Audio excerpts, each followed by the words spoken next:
بسم الله الرحمن الرحيم إن الحمد لله نحمده ربنا ونستعينك ونستغفرك ونستهديك ونؤمن بك ونتوكل عليك ونثني عليك الخير كله ونكبرك تكبيرا أما بعد فأعوذ بالله من الشيطان الرجيم بسم الله الرحمن الرحيم وما أرسلناك إلا رحمة للعالمين صدق الله العلي العظيم قابل احترام بزرگوں اور میرے نوجوان ساتھیوں، یہ ہمارے لیے ایک انتہائی خوشی اور مسرت کی بات ہے کہ اللہ تبارک و تعالیٰ نے حضرت محمد رسول اللہ صلی اللہ علیہ وسلم کے ذریعے ایک ایسا دین اور مذہب ہمیں دیا ہے جو صرف چند رسوم و رواج کے پورا کر لینے کا نام نہیں ہے، جس کا تعلق صرف عبادات سے نہیں ہے، بلکہ اگر ہم عام الفاظ میں اس کو سمجھنا چاہیں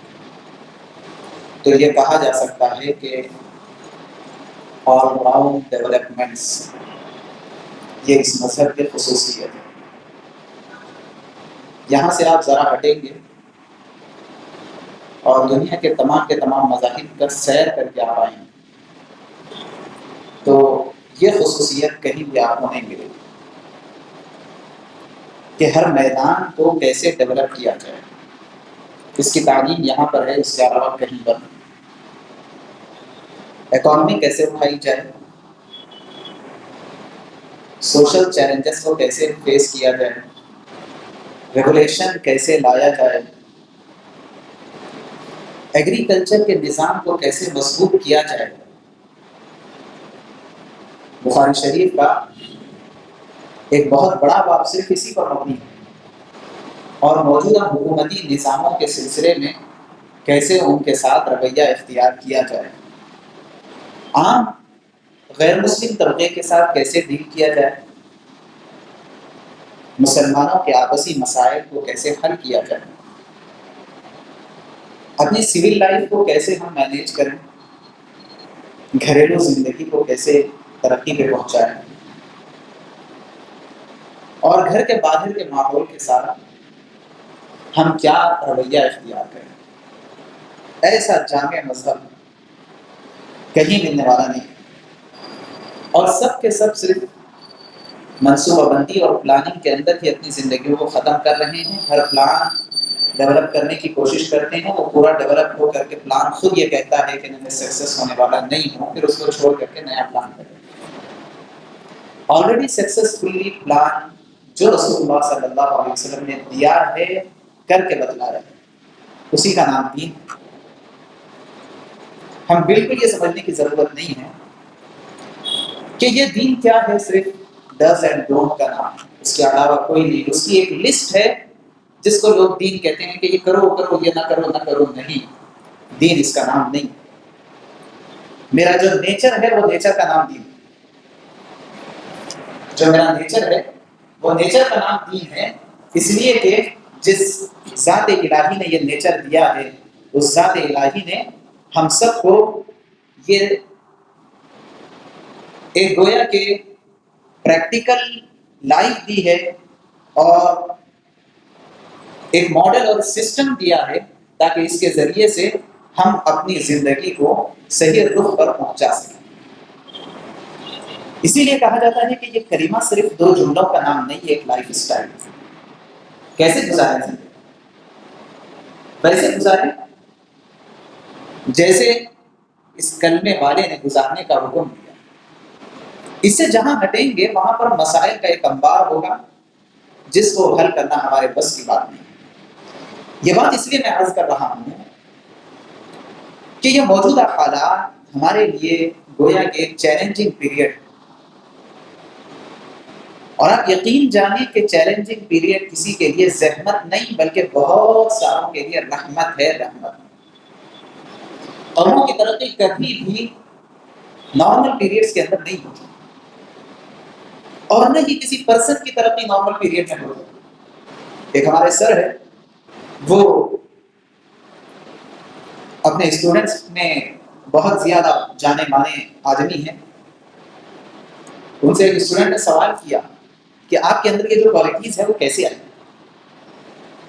انہوں نے اس کا جواب دیا، 3 مرتبہ 10th کلاس فیل کیا، جب جا کر کے میں نے سوچا کہ اب تو کچھ کرنا ہی کرنا ہے، اور ایسے کیا کہ اب وہ ہزاروں اسٹوڈنٹ کے گویا کے ماسٹر بنے۔ چیلنجنگ پیریڈ یہ قوموں کی ترقی اور کسی بھی پرسن کی ترقی کے لیے، ایک ریولیوشن کے لیے ایک بہت ہی زیادہ امپورٹنٹ چیز ہے۔ یہی وہ وقت ہوتا ہے جہاں سے کوئی انقلاب پیدا ہو۔ ہمیں معلوم ہونا چاہیے، ہسٹری پر نظر ہوگی کہ جاپان کیا تھا۔ نیوکلیئر اٹیک سے پہلے کوئی اس کو جانتا تھا نہ پہچانتا تھا، اور اٹیک کیسے ہوا؟ لاکھوں کی تعداد میں کمپنیاں ختم ہوئی، لوگ ختم ہوئے، پورا کا پورا زندگی برباد۔ اس وقت کے صدر نے ریڈیو اسٹیشن سے جس کے تار مختلف طریقوں سے ہاتھ سے جوڑ کر کے اس کو سسٹم پہ دوبارہ صحیح کرنا پڑا، اس نے اس وقت اپنی قوم سے کہا کہ اے میری قوم، میرا ساتھ دو۔ اب میں چاہتا ہوں کہ کوئی ایسا کام کیا جائے کہ دنیا کے اندر پھر ہمیں آنکھ اٹھا کر کے دیکھنے کے لیے دنیا ڈرنے لگے۔ اس کے بعد کمپنیوں اور فیکٹریوں کے مالکان نے یہ اپنے اعلامیہ جاری کیے کہ اب تک 8 گھنٹے کی نوکری تھی، اب ہم 12 گھنٹے کی نوکری کریں گے اور 8 گھنٹے کی تنخواہ ادھر دیں گے، اور بقیہ 4 گھنٹے کے سلسلے میں ہم اپنی قوم کو اٹھانے کی کوشش کریں گے۔ یہ کوئی کھیل تماشا نہیں ہے کہ ہمارے سامنے کچھ ہو گیا، کچھ آ گیا، کچھ چلے گیا، کرونا آ گیا، ناسی آ گیا، وہ آ گیا، یہ آ گیا۔ کوئی کھیل تماشا نہیں ہے۔ ایک اندر کا ایک شعور بیدار کرنا ہے کہ کیا ہو رہا ہے اور کیا کرنا ہے۔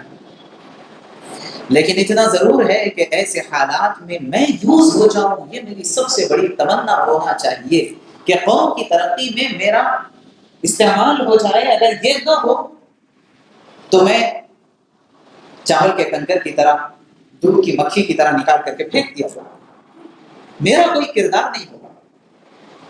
یہ وقت ہے جو اس موقع پر ہم سب کے لیے انتہائی چیلنجنگ ہے، اور اس موقع پر ہم سب کے لیے ایک بہت بڑا سبق ہے کہ میں اپنی قوم کے لیے کیا کر سکتا ہوں۔ بہت جیا ہے ہم نے اپنے آپ کے لیے۔ جب حضرت محمد رسول اللہ صلی اللہ علیہ وسلم پر پہلی وحی نازل ہوئی اور آپ ذمہ داری کے بوجھ سے انتہائی پریشان ہو گئے، اور حضرت خدیجہ رضی اللہ عنہا کے پاس آئے، لیٹ گئے، کہا زملونی، مجھے چادر اڑا دو۔ بہت کانپ رہے تھے، کیفیت بڑی بے قرار تھی۔ اس وقت اما جان حضرت خدیجہ رضی اللہ عنہا نے جن الفاظ کے ساتھ تسلی دی، وہ الفاظ صرف الفاظ نہیں تھے، بلکہ آپ صلی اللہ علیہ وسلم کا لائف سٹائل تھا، زندگی گزارنے کا طریقہ تھا۔ آپ اس کے اوپر چل رہے تھے، اور وہ وہی الفاظ اور وہی چیزیں آج مجھے اور آپ کو کرنا ہے۔ فرمایا اللہ آپ کو کبھی ضائع نہیں کرے گا، آپ پریشان ہونے کی ضرورت نہیں ہے۔ کیوں ضائع نہیں کرے گا؟ آپ کے اندر بعض صفات ایسی ہیں کہ جن کے اندر یہ صفات ہوتی ہے، وہ قوم کبھی ضائع نہیں ہوتی، وہ آدمی کبھی ضائع نہیں ہوتا۔ انک لتصل الرحم وتكسب الكلب وتعين على الحق۔ آپ کی سمت تو وہ ہے، رشتہ داریوں کو توڑنا نہیں، جوڑنا آپ کا کام ہے۔ ضرورت مندوں کی مدد کرنا یہ آپ کا شیوا ہے۔ آگے فرمایا آپ کماتے ہیں تو دوسروں کے لیے کماتے ہیں، اپنے لیے نہیں۔ اس پر مجھے یہ بات یاد آئی، ہم نے اپنے لیے بہت کچھ کمایا ہے، بہت کچھ جمع کیا ہے، اور بہت کچھ چھوڑ کے جا رہے ہیں، اور بہت کچھ کے لیے کما کر کے اپنی اولاد کو لڑا بھیڑا کر کے جا رہے ہیں۔ کوئی کمال نہیں کیا۔ اتنے نخروں سے جن کو پالا ہے وہ آج ایک دوسرے کی صورت دیکھنا گوارا نہیں کر رہے ہیں، صرف اس وجہ سے کہ مجھے اتنا نہیں ملا باپ کے املاک میں سے۔ اپنے لیے کیا کرنا ہے، جمع کر کے کیا کچھ کرنا ہے، سب کچھ کرو، لیکن دوسروں کے لیے کرو۔ آدمی اپنی زندگی گزارنا کوئی کمال کی بات نہیں ہے، یہ تو گزر بھی جائے، لیکن کامیاب آدمی وہ ہے جو دوسروں کے لیے جیے۔ دوسروں کے لیے جینا اور دوسروں کے لیے مرنا، یہ میرے نبی صلی اللہ علیہ وسلم کا شیوا۔ تو یہ ایسے نہیں ہے کہ ابھی حالات ہیں تو ان حالات سے پریشان ہو کر کے ہم جو ہے ڈپریشن میں آ جائیں. کچھ ہونے والا نہیں ہے. یاد رکھ لیجئے اللہ نے مرنے کا وقت بھی طے کر رکھا ہے, زندہ ہونے کا وقت بھی, یعنی دنیا میں آنے کا اور جانے کا, اور کس سبب سے دنیا سے جائیں گے وہ سبب بھی اللہ نے لکھ دیا ہے. کوئی پریشان ہونے کی ضرورت نہیں. لیکن جن چیزوں کے اوپر فوکس کرنا ہے ان کے اوپر فوکس نہیں کر کے جن پر فوکس نہیں کرنا چاہیے وہاں فوکس کرتے رہیں گے تو کوئی چیز ہاتھ آنے والی نہیں. اب دو چیزوں کے اوپر ہمیں فوکس کرنا ہے. ایک ہے میری اپنی زندگی کیسے مکمل دین کے اوپر آ جائے. میری اپنی زندگی کیسے مکمل دین کے اوپر آ جائے, کمپرومائز کے ساتھ نہیں. وہ تو بہت کچھ کر لیا اور ہم نے دیکھ لیا کہ جن لوگوں کے ساتھ کمپرومائز کر کے اب تک چل رہے تھے کہ اگر ان کے ساتھ بیٹھ کر کے ہم ان کا ذبیحہ نہیں کھائیں گے تو یہ کیا سمجھیں گے, اگر ان کے ساتھ کمپنی میں کام کر کے ہم ان کی بات نہیں کہیں گے تو یہ کیا سمجھیں گے, اگر ان کے ساتھ رہ کے ان کا لباس اختیار نہیں کریں گے تو یہ ہمیں کیا سمجھیں گے. یہ سب کچھ ہم نے اب تک کرا ہے, کیا ہے, کر کے دیکھا ہے, لیکن کچھ کام تو آیا نہیں. کچھ کام آیا نہ. ہمارا سنت کو چھوڑ کر کے چہرہ بنانا کام آیا, نہ ہمیں وہ لباس میں ان کی مشابہت کام آئی, نہ ہمیں اپنے طور طریقے اور رسوم و رواج اور عیدوں کے موقع پر ان کی عیدوں کا ساتھ دینا کام آیا, اور نہ یہ زندگی گزارنے میں اپنی شادیوں کو ان کی شادیوں کے مطابق ڈھالنے کے اندر کبھی کوئی فائدہ محسوس ہوا. سب کچھ کر کے دیکھ لیا اور سب سمجھ میں آنے کے بعد بھی سبق کا حاصل نہ کرنا, اس سے بڑا ہمارے لیے نقصان کیا ہو سکتا ہے. اس سے بڑا نقصان کیا ہو سکتا ہے. یہ وہ وقت ہے کہ سمجھیں کہ کیا ہو رہا ہے, کیا ہونا چاہیے تھا. تو دو چیزوں کے اوپر فوکس کرنا ہے. ایک یہ ہے کہ میں سب سے پہلے اپنا خیر خواہ بن جاؤں. میں پوری دنیا کا خیر خواہ بن گیا, اپنا نہیں تو کیا فائدہ ہوگا. مجھے سب سے پہلے اپنے آپ کا خیر خواہ بننا ہے کہ مجھے مرنا ہے, میری قبر میں کوئی میرے ساتھ آنے والا نہیں ہے, اور میرے حساب و کتاب کے وقت میں کوئی میرا ساتھ دینے والا نہیں ہے. اگر کچھ ہے تو میرے اعمال ہے, اس کے سلسلے میں نے اب تک کیا کیا ہے اور کیا جمع کیا. سب سے پہلے مجھے اپنے آپ کی فکر کرنی. اور دوسرے یہ ہے کہ یہ جس اسلام کو میں اپنے اندر دیکھنا چاہتا ہوں, میں اپنے اندر اپلائی کرنے کی کوشش کر رہا ہوں, یہ دوسروں کے اندر کیسے انسٹال کر دوں. کیسے ہوگا کوئی مشکل کی بات نہیں.